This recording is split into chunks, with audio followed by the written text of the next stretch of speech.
Good evening, everyone. Earl Campbell here from Eastern Shore Undercover, and I want to jump on here today and give sort of a recap of everything that happened today at the Wicomico County Council meeting. I'm going to warn you all ahead of time, this is probably going to be a long video, but I do think it's very important for anyone that lives in Wicomico County to listen, find out what happened today, and stay informed on these Wicomico County Council meetings. PAC 14 does a wonderful job at producing these videos, and they're normally put up within 24 hours, sometimes 48 hours, onto their YouTube channel. And what happens is we take them and we'll put them on our website, we put them on social media for you guys, for you to watch. We'll certainly do that for you today. There's a lot to cover. I got there very early this morning, around 9 o'clock. And the meeting wasn't until 10, but I got there, wanted to make sure I got a parking spot. And I was lucky, I got one right up front. Went inside, and it was a packed house. I've took some pictures, I'll put them here in the video, let you guys see them, see what it looks like.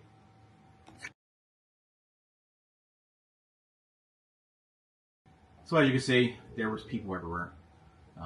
Up and down the hallways.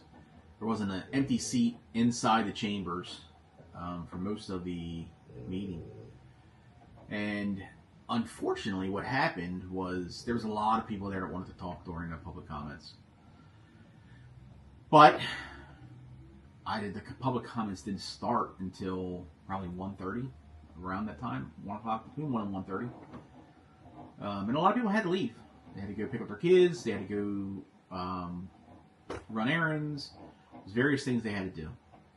But for those that did come, those that I did get to meet, thank you for coming. We appreciate it. I understand that it went long, and everybody would have liked to have been there and been able to talk, but that just wasn't the case, and we understand. So let's jump right in to the meat and potatoes of this meeting and what had me a little upset, perturbed. I would say shocked, but I'm really not.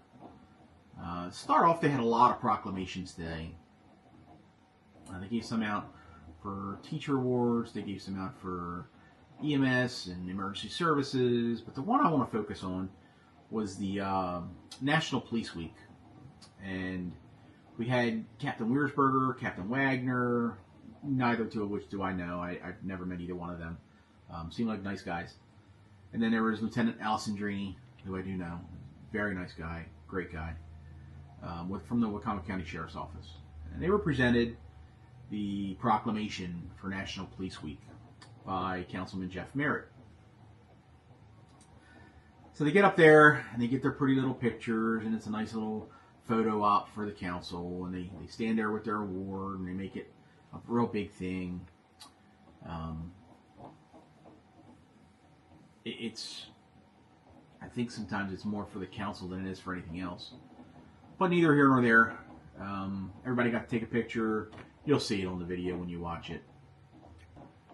So again, these law enforcement gets recognized for National Police Week.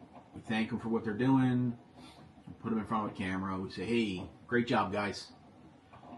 And then about 20 minutes later, we go into Resolution 48, 2024. And that was about the collective bargaining agreement. There was a very large Wicomico County Sheriff's Office presence at that meeting today. And there was a lot of deputies that I hadn't seen in a long time. There were some that I don't even know. And I just want to revert everybody's attention. About a month ago, it was at the State of the County address. And you had Wicomico County Executive Julie Giordano, and you had the FOP President Scott Hamilton. And they were talking about how things were going so smoothly and how this was different this year. And everything was really, it played out well. And negotiations for this were roughly 4 or 5 months, maybe a little bit longer, I don't know. I think it was around 5 months. But it all came to a head, and it was presented today in front of the council.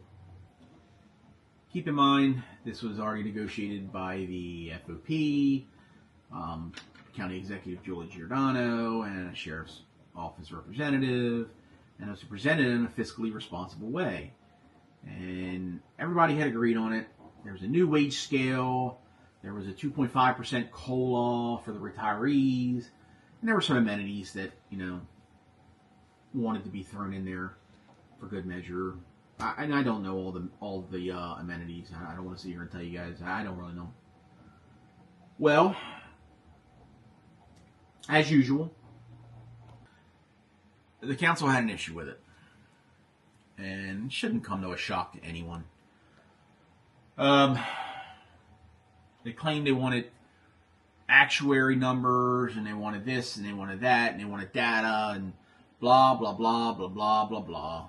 They could have saved us all a lot of time and energy by just saying, hey, this had something to do with Julie Giordano. It had her stamp on it. We're not doing it. I mean, that would have been an easy way to do it. But they didn't. They dragged it out. They made it look like, they didn't have this, and they didn't have that. It's truly sickening to me to see the council shoot down the CBA, literally, probably 20 to 25 minutes after recognizing all these guys. You literally put them up on a pedestal. You say, hey, thank you for everything you're doing. We appreciate what you're doing. We're going to give you a proclamation. But we're not going to give you your pay. We're not going to give you your COLA. We're not going to give you the stuff that, makes it advantageous for someone to come here and work as a Wicomico County Sheriff's Deputy. So where does that bring us now?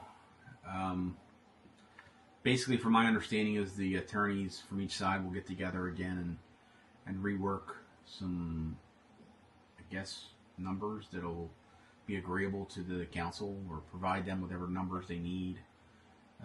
Look, what's going to happen is the council is going to get a hold of it, and they're going to say, we'll accept this, and give them a chance to look like they're the saving grace. Let them beat their chest a little bit and say, yep, we did that. When in all reality, they did nothing. They had nothing to do with it. It was the county executive, the sheriff's office, and the FOP. But again, the council has to use these men and women as political pawns to grind their axe with the county executive, and it's just very unfortunate. The even unfortunate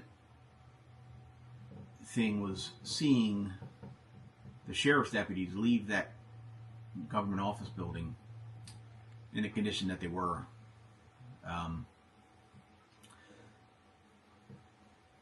They were angry. They were sad.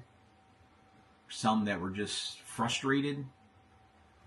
I spoke to one that was basically felt unappreciated.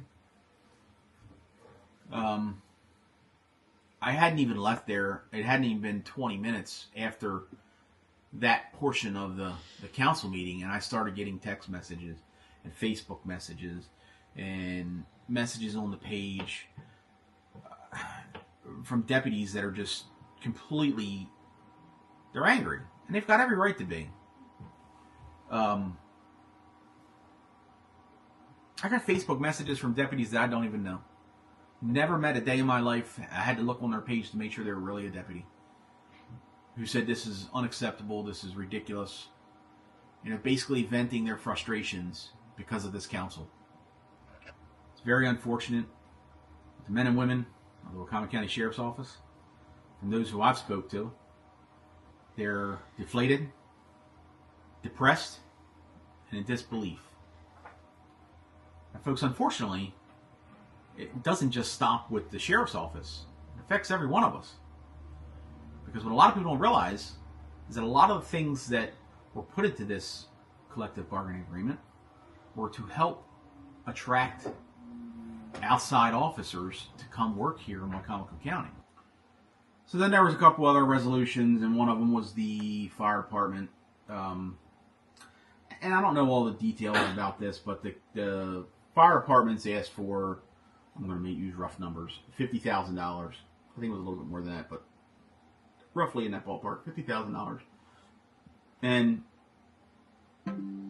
however it worked, the county executive couldn't come up with that from certain budget, so she pulled it from another budget, and instead of getting them 53 or 52, whatever it was, she got them $75,000, which was great.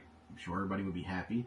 Some weren't happy because of how it was delivered from certain people on the council, but neither here nor there. And I actually spoke to a couple firefighters about this, and they all agree that they're happy with the $75,000, but they just weren't happy with how it was delivered to them from certain members of the council.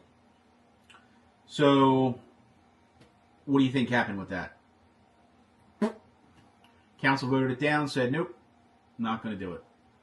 So, now you have basically pissed off both the sheriff's office and the fire departments. So then there was the public comments section of the council meeting, and you had some people get up there before me, and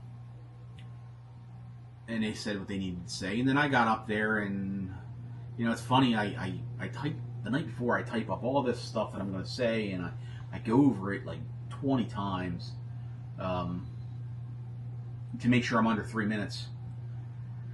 And I get up to the podium there, and for whatever reason, I start reading, and then I get off on a tangent. And it's my downfall. I hate public speaking. I suck at it. I hate this. As you guys can probably see, I cut this like 20 times. But anyway, I got out a lot of what I wanted to say. And as a result of that, I got some messages from people after I left. I unfortunately had to leave. I had a doctor's appointment. So I had my public comments, and then I left. When I got home, like the bottom fell out. Everybody was texting me, this one said this one said that, this one said this isn't right. But I want to address a couple things here. And I'll get to more of this tomorrow after I watch the video again. But Mr. John Cannon alluded that I gave out some bad information. And he said that when I did the public comments, I gave my my numbers that I gave. And those numbers that if you bear with me here for a second, I said